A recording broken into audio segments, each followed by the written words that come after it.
Hello and welcome to 2021 on the channel with another Mountain Blade Warband video. Firstly, a happy new year to all, and I hope you have all had a very good festive period.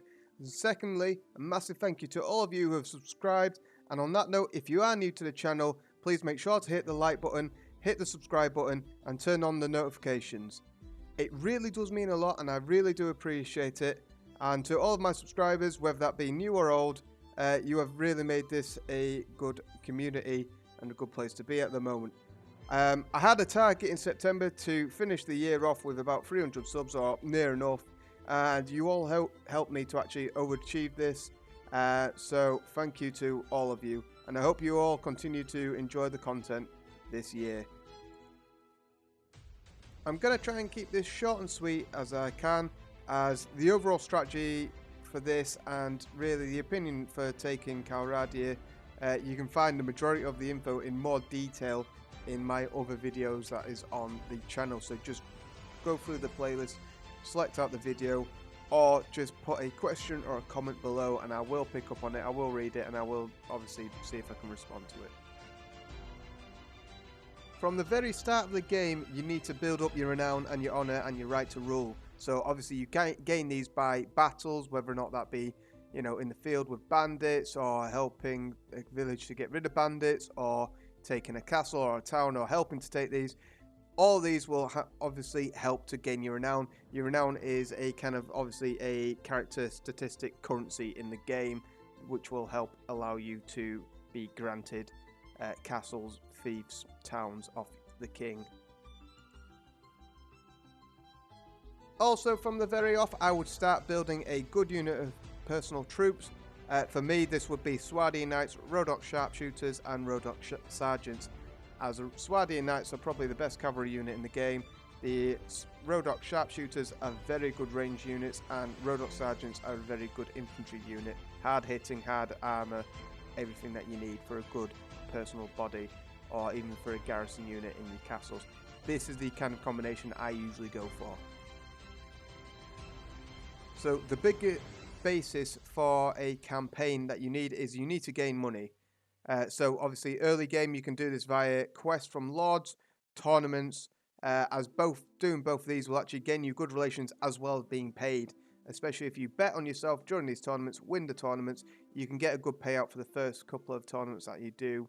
After that, your renown starts kind of taking over and putting bets start going against you on them. Eventually, when you have enough money, realistically, when you have about 10k, saved up, I would then go and buy a business which has the best profits in a town in your kingdom that you're joined with. You can do this via obviously going speaking to the village elder or the town elder or the guild master, whatever it is in the town that you go to, as this will start building the basis of your economy. When you do join a kingdom, usually you are also given a fief, so this will also start giving you a bit of currency behind you to start being able to recruit troops, upgrade troops and everything that you need. This is the basis that we need to start on. During wartime with another kingdom, I do highly recommend raiding caravans and potentially raiding villages which you're not going to recruit from in the future, as you can get good spoils from these which you can either put into your business for supplies or you can just sell, so then you can start putting more money towards further businesses in the future. As I said before, when you do start focusing on relations with lords, make sure that you do focus relations on the king. Get good relations with the king, become really good friends with him, focus on that, and obviously carry on building your renown so that when it comes to being able to dish out land in the kingdom, whether that be a fief, a village, a fief village, castle, town, whatever, he will actually potentially be more inclined to give you that because you are a friend and you are very valued in his kingdom. It will make it more likely that when you do take a castle or a town that he won't turn you down when you request to keep it, but only if you have high relations and a high renown. Now comes the specific part that I would really say is a key factor here. You now need to decide whether or not you're going to try and take Calradia as a king yourself or as part of a faction. So if you're going to become king yourself and take Calradia, then I would say when you are wanting to start taking castles, focus on taking castles in a close proximity to themselves. So especially if you want to take Calradia, this means that you're already building your own kingdom within a kingdom before you've left. So therefore, like I say, focus on taking a group of castles right next to each other. So it means when you do declare yourself king, you can fight a defensive war very easily, as all your troops obviously are garrisoned in these castles.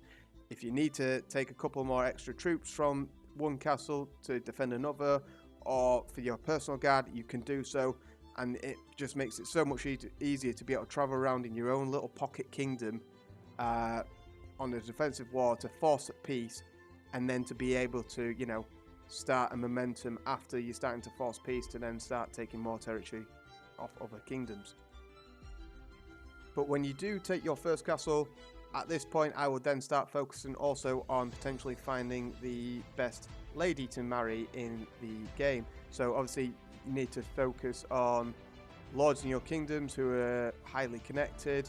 Obviously if they've got daughters, if they've got sisters, whatever, you need to find the best lady in the kingdom that are going to give you the best connections for either for if you're going to stay in the faction or when you start your own faction, as these guys will likely come join you as your technically family.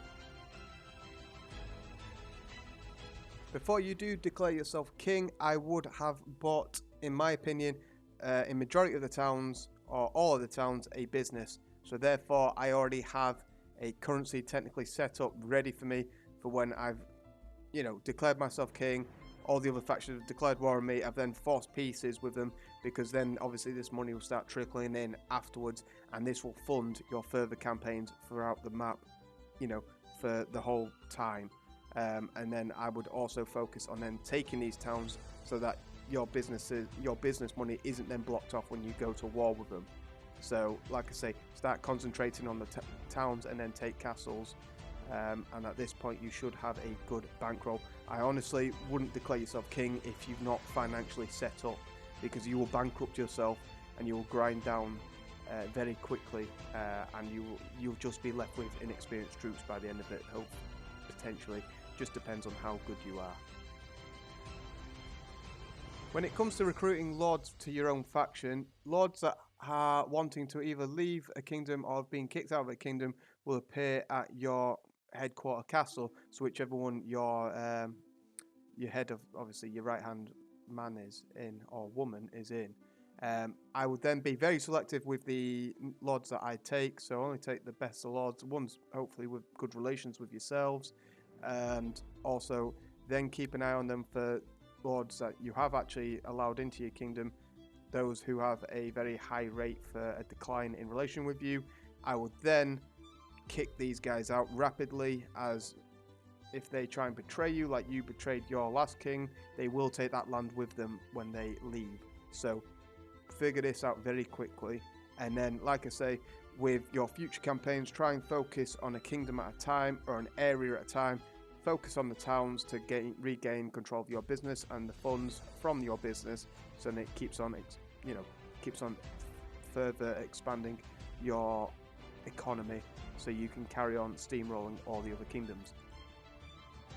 This will be a very long-winded kind of time to be able to take a kingdom.